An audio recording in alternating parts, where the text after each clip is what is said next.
This is Tall Tale TV, your podcast for sci-fi and fantasy short stories. The Soldier, written by Swylmar S Ferreira, translated by Toshiya Kamei, performed by Chris Herron. Once a megalopolis with over 10 million inhabitants, the city is now deserted. Its empty streets and avenues give the destruction an air of melancholy and sadness. The silence is so great that I imagine I would be able to hear a rat scurrying down what once was a sidewalk, if there were any. Bluish-gray mist envelops the landscape as far as the eye can see. I walk down a flight of stairs that, in a not-too-distant past, led to a subway station, but now there is only death and destruction. Old corpses. I glance at the human skeletons, most of them in pieces, but some virtually intact. However, there are also recent corpses. I spot a piece of bioarmor and step closer. It belonged to one of my men. I recognize the numbers on the right shoulder. His frightened face and desolate black eyes flash in my mind. He's split in two, poor guy. I walk up to the train. Only one car remains intact, the others destroyed, twisted chunks of metal scorched by fire caused by the alien Mothership. The passengers in the cars, scrambling to hide, flee, and save their lives, were disintegrated. I can imagine the heat, screams, horror, and despair. I still get emotional. I try to take a deep breath, but my helmet's filters are contaminated and no longer work properly. I go back to the dead soldier and take his ammunition and a couple of filters.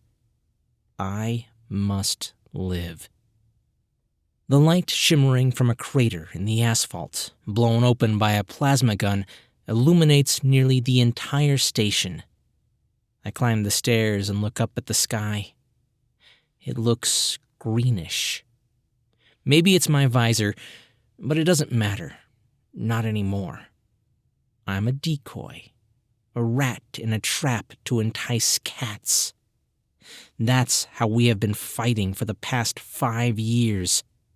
We had already seen them coming. Luck was on our side, and one of the astronomical observatories in the Atacama Desert detected spaceships headed towards Earth after regrouping near Jupiter. Even then, time was short. The first attack was devastating, leaving more than 1 billion dead. My motion sensor detects something. Peering around the corner, I spot an upturned car whose front end is still half buried in the wall. I walk toward it. Right away, I feel excited, a certain joy. I'm on the hunt again. I gauge the purified air in the helmet before breathing and wait. It's a Voker. We affectionately call them war dogs. They always roam in pairs and crawl on all fours. Cruel monsters.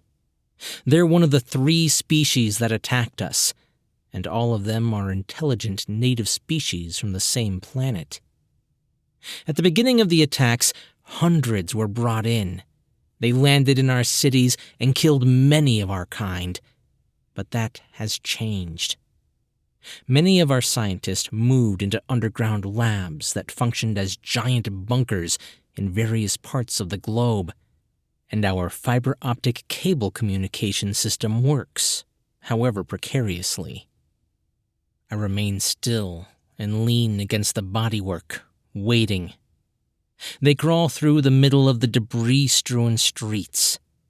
I draw my sword and drop into a defensive position. They're only the footmen who do the dirty work. No airship will come to rescue them. I stand still. I hope they leave so that I don't have to use special ammo on them. The Voker's armor is excellent. It covers the entire upper part of their body and repels bullets from our rifles, but it doesn't protect his mouth. Unfortunately, the one behind me catches a glimpse of me and then begins the usual sideways movements to attack. I must live. The first one leaps towards me with the intention of biting me. The metal teeth are a formidable weapon. However, the little shields on my arms are made of sturdy metal alloy. I take a step back and hit him with the tip of the blade, which catches him right on the point of his jaw. The sword injects, through a needle, a ball of compressed gas that grows instantly. I walk away as fast as I can. The Voker stops dead, and his head blows up. The entire action lasts no more than 10 seconds. A quick demise. I make a quick turn, face the other one a little more than a meter away, and strike his head with the blade. I go through the same procedure. I walk toward my first hideout as quickly as my bioarmor allows it. I enter the abandoned building and go down the stairs to the 3rd level. Nothing. I go through what was once part of the city's sewage network and leave it 4 blocks from there. I remember the day of the 2nd air raid. My wife, my daughter, and I had fled the city and ended up in the woods with hundreds of other civilians. At that time, there were still many soldiers, and they had stayed to fight in the city while others accompanied us for protection. 2 attack ships ambushed us. Only a few escaped and hid in a cave. I wasn't one of them. I suffered burns on my legs during the attack and told my wife to take our daughter to the cave for safety. My family, along with a few hundred people, reached the cave before the arrival of the dogs. They seemed lucky at the time. However, in the end, it didn't matter. One of the ships fired its plasma cannon and killed everyone in the cave. Burned, incinerated. I never entered the cave. No one got out of there alive. There was nothing left to identify. Thousands of ships seemed to attack at once. It was like that in every corner of the planet. I go into a fire-ravaged building, but the stairs only allow me to reach the 3rd floor. It's my 2nd camp. I take out my binoculars and look southeast.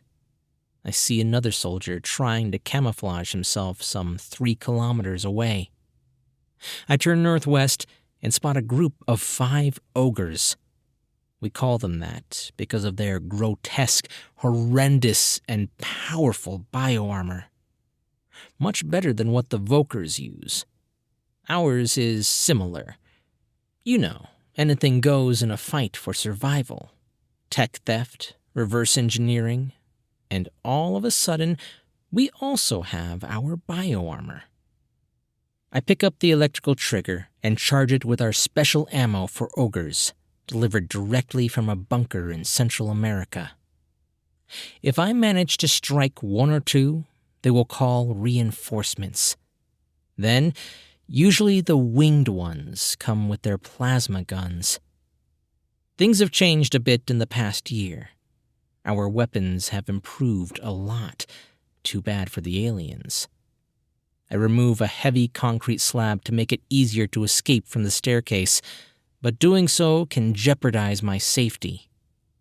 I go to the edge of the building, lie on the floor, and set up the trigger. It's a heavy weapon. I needed the help of 3 soldiers to get it up to the right place.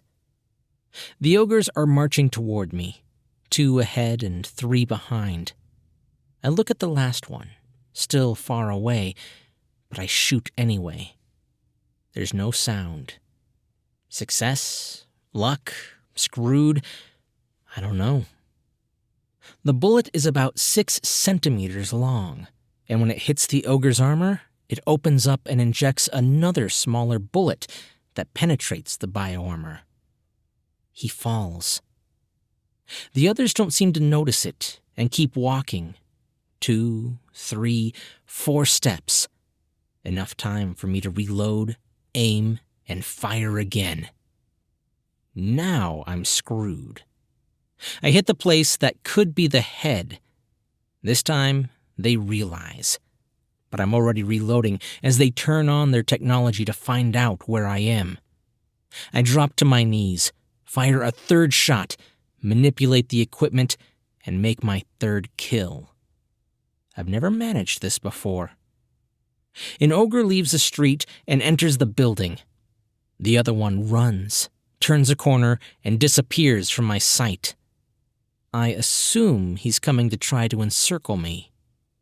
I plug the monitor into my helmet, drag myself backward a couple of meters, and crawl up the stairs.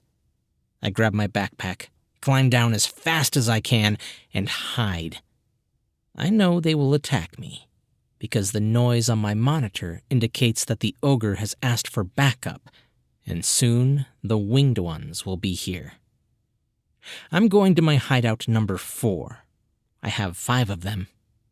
It's almost dark. This one is an underground water tank, where I broke part of the sidewall. I lie down and examine my bioarmor. I scan my helmet for cyberviruses.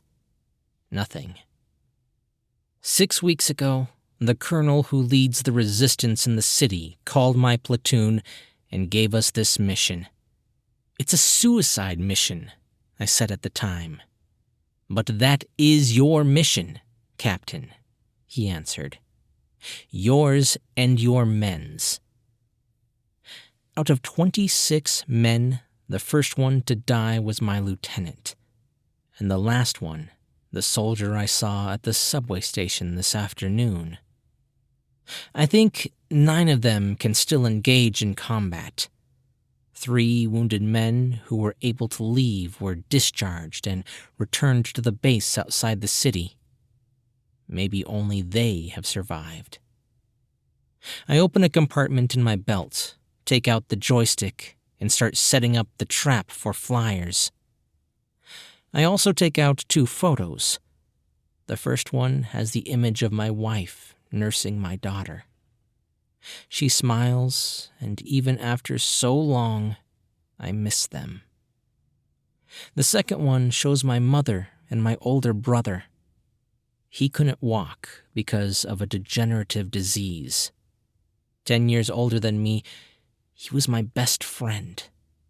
Mother took care of him, but they couldn't get out of this city in time. It was too late to save them. It's the story of my life. I put the photos up on the wall and look at them. It's a clear night tonight. It's the night we expected. I see lights from the invaders' energy shots. Strangely enough, they don't like to fight at night. They're looking for something. I believe it's me. They want revenge. They must have discovered the position of one of my men, who probably has caused damage to the alien forces, or is still causing. Some winged ones and a group of ogres come toward me. I prepare a little surprise. 2 airships circle above me and leave. I'm leaning against the wall of what once was an elevator. I look at the partially crumbled wall in front of me and recognize the place. I came here once with my wife. It was our first wedding anniversary, and she was charmed by the painting on the hallway wall and made me promise to buy a copy to put in our house. Her smile still lingers in my mind. So do her black hair, her light brown eyes, and her young, delicious body. I have to stop. I'm going crazy. Maybe it's loneliness. Maybe it's hatred for the enemy. No, I've got no hatred for enemies. I just feel numb.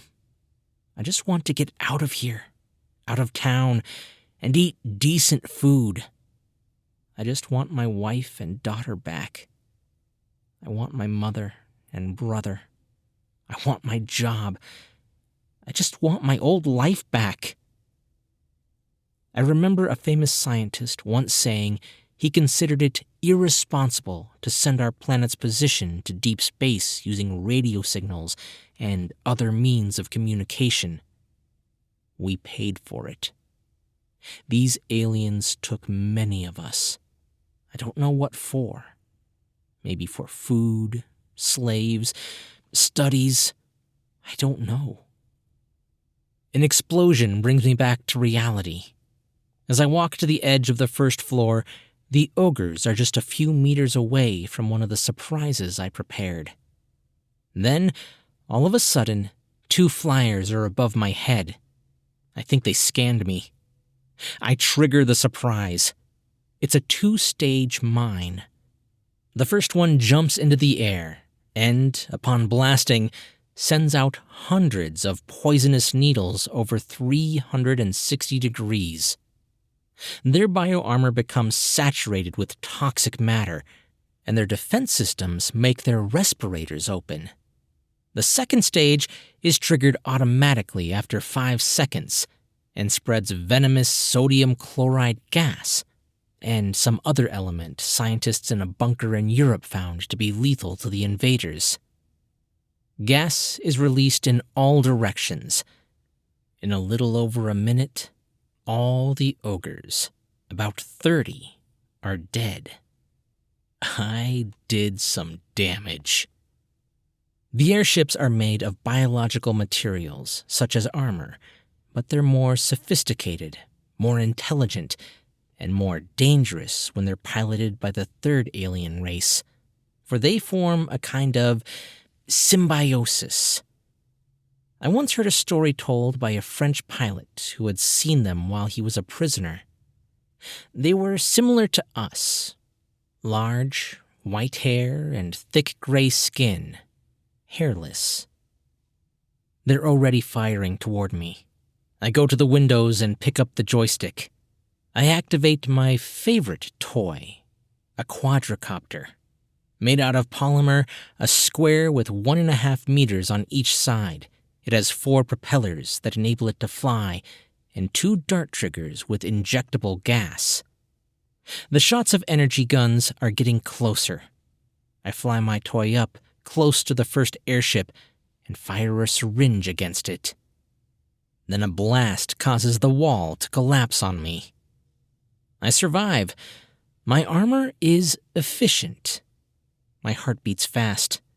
It's fear. The other airship has just landed a corrosive gas weapon against my position, some kind of acid.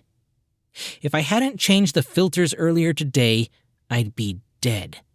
But I still feel the gas dissolving the metal polymerized alloy of my armor. There's no way out. A concrete beam falls on my leg. I have no choice. I grab the joystick and lead the quadricopter toward the second airship that continues firing into the building. I'm going to die, I think. I come close enough for a shot, the last one. My toy has fallen apart. I wait for death for a few seconds, but it doesn't come. A second explosion brightens the pre-dawn sky. I haven't seen where it came from. I believe other soldiers of my platoon are in action. The airships try to gain height, rising a few tens of meters. Then one of them tilts and falls abruptly to the ground. The other one continues to rise until it crashes into a building and explodes. Work done. I hear someone calling me. It's my wife. She tells me to get the hell out of there. I wake up, but my leg is still stuck. I reach for a piece of iron and use it as a lever. I lift only a few centimeters and get myself free. Dozens of airships are moving away from the city, and ogres and dogs race for their transports. I've seen this before. It means that one of the whales, motherships, is descending and will attack with its plasma cannons, destroyers of cities, annihilators of civilizations. My unit, or what was left of it, caught their attention. I sit down and lean against the wall, tired, very tired. I remember the commander calling the operation fish bait. My men and I are the bait for the whale. A Dante-esque scene develops before my eyes. The mothership descends, increasing in size. Gigantic, more than a mile in diameter for sure, and more than 100 meters high. Irregular, fantastic, firing small shots. At that moment, 3 carts are entering the city, carrying a new weapon. This weapon needs a lot of energy, so a small hydroelectric plant was built on the outskirts of the city, and a substation transformer would feed the gun. The whale is already over the city, hovering hundreds of meters above. The last time we were there, we tried everything to bring it down, but it destroyed us. It has an energy shield. Now the trucks are positioned, but they must wait until the last moment to fire. The whale begins to energize its main weapon and then lowers its shields. The trucks shoot first, at the same point, and an explosion on the side of the ship makes it tilt. It's amazing to see the fireballs blowing up once, twice, 3 times. The ship begins to move away right away, but it's hit right in the middle by a second shot coming from outside the city. An internal explosion shakes it from the inside. The whale tilts and finally crashes to the ground outside the city. I see flashes illuminate the dark pre-dawn sky and hear the thunder of death. The camp is located in a more wooded area. At least I have a decent meal, not that crappy pasta or jujube. I sleep in a real bed and even take a shower. I wait in the tent with 8 of my men, without the bioarmor. That's what's left of my platoon. The commander comes in and congratulates us. It's the first time I've seen him smile. Behind the wall is a map. He gestures for us to sit down, and then other men come in and join us. He glares at us and barks, "Stop slacking off. I've got another assignment for you, Captain."